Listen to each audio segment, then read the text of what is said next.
नमस्कार मित्रांनो, मी संतोष पटेल ब्लॉगवरती पुन्हा एकदा सगळ्यांचं मनापासून स्वागत करतो या पहाटेच्या वेळेस. आणि सूर्यदर्शनसुद्धा झालेलं आहे आणि नांगर आत्ता खांद्यावर आहे माझ्या मित्रांनो. काय तर निघालो आहे कुठे तुम्ही समजलं असालच, कारण शेतीची सुरुवात झालेली आहे, पेरणीची. सो पुन्हा एकदा वर्षाने पुन्हा नवीन सुरुवात करतो आहे आपण. आणि बैलांसाठी सुद्धा नवीन असेल, थोडे मस्ती करतीलच, पण बघूया. झालेली आहे सुरुवात. मी आत्ता जाणार आहे शेतीवर आमच्या टाकीच्या इथे. सो पेरणीचं आपण सुरुवात केल्याच्यानंतर हळूहळू जसं शेतीची मशागत करू तसं आपण नक्कीच व्हिडिओ दाखवणार आहोत. पण आत्ता सुरुवात झालेली आहे ती पेरणीची. सो पाहूया सुरुवात ही व्हिडिओ आणि बघूया आपण कशी ही पेरणी करतोय ती. तर आपण आणलेलं आहे बियाणं जे मिठामध्ये वगैरे गाळून, मिठाच्या पाण्यात गाळून शुद्ध असं तयार केलेलं बियाणं भातासाठी, पेरणीसाठी. कारण ही पेरणी केल्याच्यानंतर त्याच्यातूनच आपण जो भात उगवतो आणि तोच खातो, बघ माहिती आहे आपल्याला सगळ्यांना. सो आता हे आपण पेरणार. बैलांची पहिली जोडी वगैरे, नांगर वगैरे तयार करणार, बैलांना जुंपण वगैरे घालून वाड्याकडे आता आपण जाऊच. तत्पूर्वी मी तुम्हाला दाखवतो की हे बघा, ही अशी भाजावण वगैरे केलेली आहे. लास्ट टाईम भाजावण आपली झालेली आहे, अगदी शिमग्याच्या नंतर भाजावण केली जाते, म्हणजे शेतीला चांगली शेतीची मशागत होते आणि जमीन भाजल्याने जमिनीला चांगला कस प्राप्त होतो आणि त्यातून जे धान्य आपण पेरू ते पेरलेलं धान्य चांगल्या प्रकारे उगवतं. सो इकडं आपण ही आपली शेती आहे छोटीशी, जी पावसाळी पाण्यावर पिकली जाते. तर आता आपण जाऊया. ज्याला वगैरे तयार केलेला आहे. सरजा जायचा रे. आणि हा पताडे शिंगावाला गुलचन. सो दोघांना पण तयार केलं. आणि हा एक छोटा पाडा आहे आपला, तो पुढं तयार होईलच. आणि तो तिकडे एक पाडा होता, सो जरा आंबवण घातलेला आहे, खाऊ घातलेला आहे, म्हणजे नांगर धरायचं आहे ना. सो फायनली आपण बैलांना आणलेलंच आहे शेतामध्ये. आणि आता यांचा इथे आपण नांगर धरणार आहोत. हे बघा, दोघांना पण आणलेला. हो रे, हाव ये थांबा रे. मग हे बघा, ते दोघे जण जरा नवीन आहेत, मस्ती करतील. हाव हाव हाव. सो सर्जेचा आवाज बघतो आपण, डिरागतोय जरा, कारण नव्याने पुन्हा नवीन वर्षातून पुन्हा एकदा नव्याने शेतात आलेला आहे. आणि हा गुलचन जोडी, किती वर्षाची जोडी आपली, जवळजवळ 5-6 वर्ष झालेली आहे जोडी आहे. सो बघूया आपण आता, धरूया नांगर. बघतो कसं हो मी. हा बघ, हा बघा असं मस्ती करतो. हा बघा. आता यटान घेऊन, सो यटान आपण घेतलेला आहे आणि आता नांगर येत आहे. दोघे झाले ना शेतावर. कॅमेरा दिसतंय ना.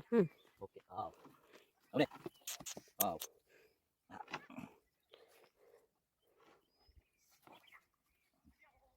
आवाज येतोय आपल्याला. शेतात सुरुवात झालेली आहे. अरे पहिलीच आहे ना, नवीन आहे, मस्ती करणार थोडे, कारण जरा थोडंसं सवय आहे ना. आता जवळजवळ 8-9 महिने उन्हाळ्यात असतात, फिरत असतात, त्यामुळे काय होतं थोडा फरक पडणार. आपण पण सुद्धा कामाला नाही सुचवतो, तसं ते पण जरा थोडेसे शेतांना मोठा झाला का. अरे काय त्याला मोठा झाला, तो गेला पाहिजे. हां तर श्री गणेशा करूया या शेतीचा, आणि शेती उत्तम पिकू दे असं या निसर्ग देवतेला, या वरुण राजाला, या सगळ्यांना वंदन करूया. आणि आपण नारळ फोडूया मित्रांनो. हां बघूया, पाणी आहे, थोडं पाणी पडलंय धरती मातेला. या नारळाचा बंद थांबव तिकडं.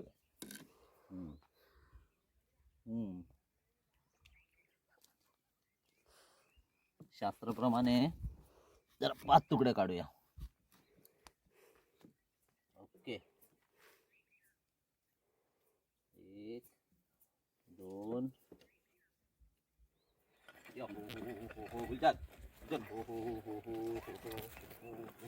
खाऊया. समोरून ये जरा. चले जा बाबुडा. हा जा, चले जा पुढा, जा चले सावकाश, जा पुढे सावकाश. हा चले बाहेर. हा जा. हा चले बाबुडा. बाबुडा चले. जा चले. ए चल पुढे, बंद कर आता, लालवर दाबून टाक. तर मित्रांनो, अशा प्रकारे जरा निसर्गाने वरुण देवतेने सुद्धा वरून सावली टाकलेलीच आहे आकाशाने. आणि ही नभाची सावली आल्याच्या नंतर जरा थोडंसं नांगर धरायला पण बरं वाटतं. आणि सावट आहे, आभ्राण आलेलं आहे म्हणतात गावठी भाषेत. आणि बैलांची जोडी आमचा तुषार बिग बॉय हाकलतोय. सो शेताची पेरणी अशी चालू झाली आणि आपल्या शेतात ही माणसं आलेली आहे. तो तिकडे आमचा एक पठ्ठ्यासुद्धा आलेला आहे बघा. हां हां नांगरी वराटताय बघा केवढ्यात. हां जसा काय चिखलीला लागलाय ना पेरायला सोडून. सो सुरुवात झालेली आहे पेऱ्याची. नांगर कमी दिसत आहेत, नाही तर पहिला आवाज लय यायचा आजूबाजूच्या शेतातून. कारण आता नांगरीच कमी झालेत आणि शेतीसुद्धा करणारे लोक कमी झालेत. शेती आहे बरीच पण करणारे कमी झालेत.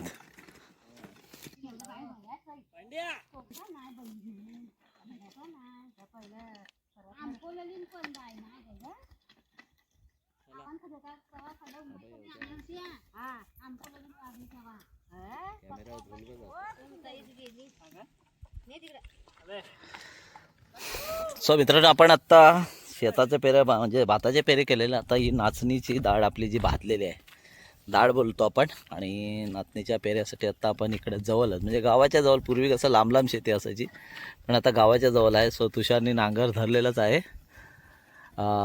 तुषार नांगर हाकलतोय बऱ्याच टायमाने, कारण सकाळपासून तो नव्हता, गायब होता. आत्ता आलेला आहे कुठून. तर नांगरा आता नाचणीची आपण डाळ पेरली की मग बैल सोडणार आहोत. आणि मग संध्याकाळी जे उर्वरित आहे ते एका दिवसाचे पेरे. पूर्वी 3-3, 4-4 दिवसाचे पेरे असायचे, पण आता एका दिवसामध्येच पेरणी आटपली जाते. कारण तेवढी शेती फारशी लोक करत नाही. आणि दुसरी गोष्ट म्हणजे आता आपल्याला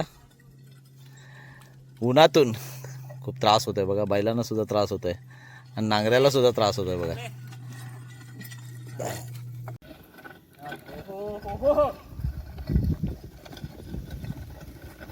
सो पुन्हा एकदा दुपारच्या सत्रानंतर सुरुवात झालेली आहे आणि बैल जोडलेले आहेत नांगऱ्याने. नांगऱ्याने नाही, नांगरीन बाईने जोडलेले ते बघा. तर आत्ता आपण आलो आहे, सोबत दुर्वा पण आहे बघा. हां दुर्वा कशाला आली आहे तर पेरे करायला आलेली आहे. सकाळी नव्हती सकाळच्या सत्रात, पण आता दुपारच्या सत्रात आले आहे. ऊन थोडंसं सूर्य तळपलेलाच आहे, अंगातून घामाच्या धारा वाहता येतच. कारण उन्हाचा ताप काही कमी होत नाही आणि पावसाचा जोर अजून काही कमी दिसत नाही आहे. परंतु जी आपण पेरणी करायची आहे पारंपरिक शेती जी आपली नियमाप्रमाणे, त्याप्रमाणे पेरणी करूया. सो आता बैल आपण जोडलेले आहेत थोडेसे. आता नांगर वगैरे जोडायचं बाकी राहिलं आहे. ध्रुव ये गे जरा. तर आता आपण पुन्हा एकदा सुरुवात करूया पेरणीला, नाचणीच्या पेरणीला. सकाळी भाताची पेरणी केली आहे, नाचणीची पेरणी करूया आणि आजच्या दिवसात पेऱ्या आटपून टाकूया. सो व्हिडिओसुद्धा आपला इथेच थांबणार आहे आजच्या दिवसाचा, अगदी ही पेरणी झाल्याच्या नंतर.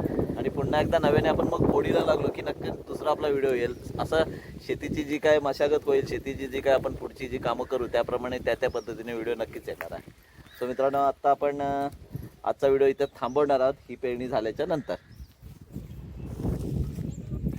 3 सांजेची वेळ झालेली आहे आणि आपण बघतो आपण आपल्या सावलीचं दिशा कुठे आपल्या सावलीची वळलेली आहे. त्यामुळे आपण समजू शकतो की 3 सांजेची वेळ होऊन आता ही पेरणी आपली फायनली आटपलेलीच आहे.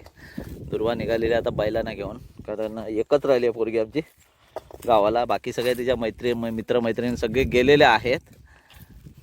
आणि आपण आत्ता बैलजोडी जी आहे ती बांधलेली आहे, ती आता नांगर सोडणार आहोत आणि पुन्हा त्यांच्या घरात म्हणजे गोठ्यातच नेऊन त्यांना बांधणार आहोत. तर पुन्हा भेटूया आपण पुढच्या व्हिडिओमध्ये नक्कीच नवीन घेऊन काहीतरी शेती संबंधित, किंवा अजून मध्ये आधीमध्ये जर पाऊस नाही पडला तर नक्कीच दुसरा एखादा व्हिडिओ आपण नक्कीच टाकू. सो सगळ्यांना पुन्हा एकदा खूप खूप शुभेच्छा मान्सूनच्या आणि या गरमीच्या एंडिंगच्या सुद्धा शुभेच्छा असतील. आता स्कूलसुद्धा चालू होतील मुलांचे. सो सगळ्यांची तयारी चालू झाली असेलच. सो भेटूया पुढच्या व्हिडिओमध्ये नक्कीच. जय हिंद, जय महाराष्ट्र.